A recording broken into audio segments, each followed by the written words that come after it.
Welcome to my new blog বন্ধুরা। আর আমার ব্লগে তোমাদের সবাইকে স্বাগত। আমি শর্মিষ্ঠা। আমার ব্লগিং চ্যানেল নেম হচ্ছে living with Sharmistha. So let's start my video. আজকে একটা সুন্দর ব্লগ দিয়ে স্টার্ট করছি। আর আজকে তোমরা জানো কার্তিক পুজো, তাই সে মতন আমার ঘরের যে কার্তিক ঠাকুর আছে সেই ঠাকুরকে আমি সকালে উঠে পুজো টুজো দিয়ে দিয়েছি, স্নান করে পুজো দিয়ে তারপরে আজকে আবার নীলের ডিউটিও, তাই ওকে টিফিন দিতে যাব ওইখান থেকে তারপরে আমি যাব বম্মার বাড়ি, কারণ রাতে আমার ভাইয়ের বাড়িতে নিমন্ত্রণ আছে। ওদের বাড়িতে 4টে কার্তিক পড়েছে।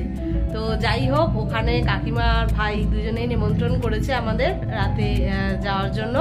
নীল ডিউটি থেকে সোজা চলে যাবে ওই বাড়িতে। আগে বম্মার বাড়ি আমি যাই, নীলকে খাবার দিয়ে বম্মার বাড়ি যাব। তারপর আর কি নীল যখন রাত্রিবেলা আসবে ডিউটি থেকে ফিরবে বম্মার বাড়িতে, তারপরে আমরা সবাই মিলে একসাথে বম্মা জেঠু দাদা তারপরে নীল আমি সবাই মিলে একসাথে ভাইয়ের বাড়িতে যাব। তো চলো আগে বেরিয়ে পড়ি, নীলের টিফিন দিতে যেতে হবে, বেশ সময় হয়ে গেছে অনেকটা।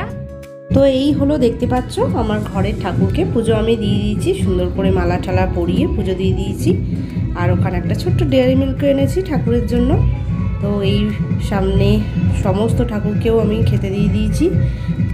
সকালে উঠে সব তো পুজো টুজো দেওয়া হয়েই গেছিল, তো আমি টিফিনটা ওর নিয়ে যাই, অনেকটা বেলা হয়ে গেল। আর আজকে তো আমি ভাত খেতে পারবো না অন্য, তো তাই নিরামিষ খাবো। নিরামিষ বম্মা ওদিকে বললো রান্না করবে, সমস্ত কিছু পরিষ্কার টরিষ্কার করে গ্যাস ফ্যাস মুছে টুছে সুন্দর করে বম্মা আলাদাভাবে সমস্ত আমার রান্না করে দেবে নিরামিষ। তো দেখি যাই ওখানে বম্মা কি রান্না করছে সবটাই শেয়ার করব তোমাদের। তো চলো আগে বেরিয়ে পড়ি। আর তোমরা আমার অবস্থা দেখে বুঝতেই পারছো অলরেডি, মানে কি বিধ্বস্ত অবস্থা আর কি চোখ মুখের, কারণ আমার একটু হালকা ফিভার রয়েছে, এখনো অবধি পুরোপুরি ঠিকঠাক হয়নি। তো তাই আর কি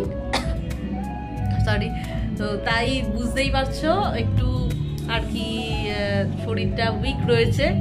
তো যাই হোক, যাই দেখি পুজোর দিন একটু সবাই মিলে একসাথে কাটাবো।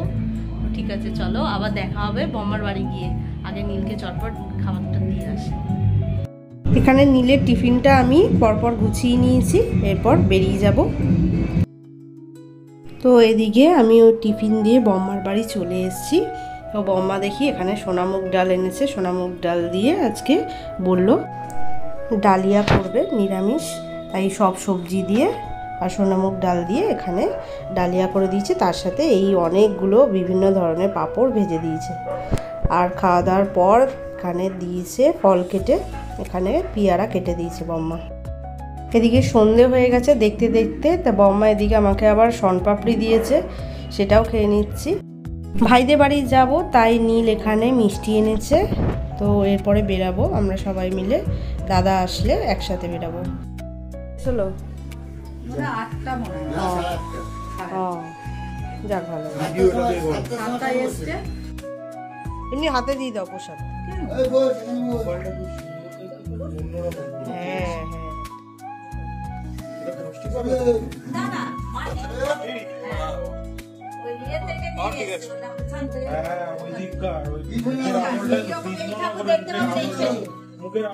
আমি তো পরে সেজেগুজে আর কি একটু গিয়েছিলাম, সেই আর কি একটা ছোট্ট ভিডিও ক্লিপ আমারও নিয়ে নিলাম। তো আমরা এসেছি বড় কাকিমার বাড়ি, আর এটা হলো বড় কাকিমার ছোট ছেলে।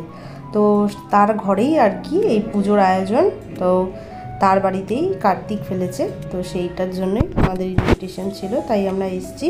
বেশ অনেকটাই রাত হয়ে গেছে, কারণ দাদাই এসছে কাজ থেকে 10টার পর, আমরা প্রায় 10:30টার দিকে এসেছি।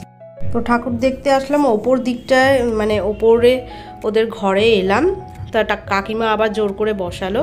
কাকিমা বলল না, একটু শুকনো প্রসাদ কিছু খেয়ে যা, খই নাড়ু ঠাড়ু এগুলো খেয়ে যা, তারপরে নিচে বাকি মেন প্রসাদটা খাবি। তো তাই সেই মতন কাকিমাকে বলেছিলাম অল্প একটু দিও, তাই অল্প একটু, তার সাথে মিষ্টি নাড়ু এসবও দিয়েছে। তো একটু খেয়ে তারপরে নিচে যাব। নিচে চলে এসেছি, খাওয়া দাওয়ার রাতের মেন আয়োজন ছিল এখানে। প্রথমে পাতে পড়ে গেছে কিন্তু পোলাও, আর তারপরে তার সাথেই কিন্তু রয়েছে আলুর দম। আলুর দমটা বেশ সুন্দর আর খুব টেস্টি হয়েছিল, আমার খুব ভালো লেগেছিল আলুর দমটা এখানে। এরপরে চলে এসেছিলো ক্যাপসিকাম দিয়ে পনিরের কষা, ওই কষা মতো করেছিল একটা গ্রেভি টাইপের, তো ক্যাপসিকাম দিয়ে তো ওটা চলে এসেছিলো। আর আমরা বেশ অনেকটা রাতেই এসছিলাম, তাই ভিড়টাও ছিল, আর অনেক লোকের নিমন্ত্রিত ছিল, তাই ভিড়টাও খুব ছিল তখন। তারপরে কিন্তু পাতে পড়ে গেছে আমের চাটনি আর পাঁপড়, আর শেষ পাতে ছিল কিন্তু রসগোল্লা, সেটার ভিডিও ক্লিপ করতেই ভুলে গেছি। তো তাই আর কি, কারণ আমাদের খাওয়া হয়ে গেলেও বাকি লোকরা বসবে সেই একটা তাড়া ছিল, তো যাই হোক যার কারণে আর কি সেইটা তোলা হয়নি। আর এটা হলো ভাই। তো আমরা চলে এসেছি বাড়িতে, আর ওদিকে বম্মার শরীরটা খারাপ হওয়ার জন্য বম্মা যেতে পারেনি। বম্মা রেডি হয়েও শরীরটা এত খারাপ হয়ে গেছিলো বম্মার, যার কারণে বম্মা ওই বাড়িতে খেতেও যেতে পারেনি। পাশেই একদম করছিল, অ্যারেঞ্জমেন্ট ছিল সমস্ত কিছুই, তো যেতে পারেনি যার কারণে বাকি ব্লগটা ইনকমপ্লিটই থেকে গেছে, মানে সম্পূর্ণটা আমি সব কিছু দেখাতে পারিনি, কারণ ওখানে যা হুড়োহুড়ি হয়ে গেছিলো বম্মা বাড়িতে ওরকম একটা অসুস্থতা হয়ে যাওয়ার জন্য। তো যাই হোক, যার ফলে আমি, দাদা আর নীল এই তিনজনেই গেলাম। আর জেঠু ছিল, জেঠু অন্য জায়গায় আরেক জায়গায় নিমন্ত্রণ ছিল, তো জেঠুও যায়নি। তো জেঠু খাওয়া দাওয়া করে এসেছিলো সেই জায়গা থেকে, আর তো জেঠু আর বম্মা বাড়িতেই ছিল। আর আমরা তাড়াতাড়ি করে খাওয়া দাওয়া করে অনেকটা রাত হয়ে গেছে, তাই জন্য চলে এসেছি বাড়িতে। তো বাড়িতে চলে এসেছি, ব্লগটা ছোট্টখাটোর মধ্যে করেছি। ব্লগটা যদি ভালো লেগে থাকে তো please like, comment and subscribe করতে ভুলো না। আর নেক্সট ব্লগে খুব তাড়াতাড়ি তোমাদের সাথে দেখা হচ্ছে। আর আমার শর্ট ব্লগ কিন্তু আমি খুব ছাড়ছি, শর্ট ব্লগগুলো তোমরা খেয়াল করো। তো শর্ট ব্লগগুলো কীরকম লাগছে সেটা তোমরা বলো দেখে। আর যাই হোক, আমার এই নেক্সট ব্লগে তোমাদের সাথে ফিরে আসছি আবার। আজকের মতো tata, bye bye, good night. এই হলো এটা ভাই আর ভাইয়ের বউ। তো ওদের সাথে আমার ছবি তোলা হয়নি বা ভিডিও করা হয়নি, কারণ রাতের দিকটা অনেক লোকজন ছিল, তাই ওরা তাদেরকে অ্যাটেন্ড করছিল, বাড়ির লোকরা, ওদের শ্বশুরবাড়ির লোকরা।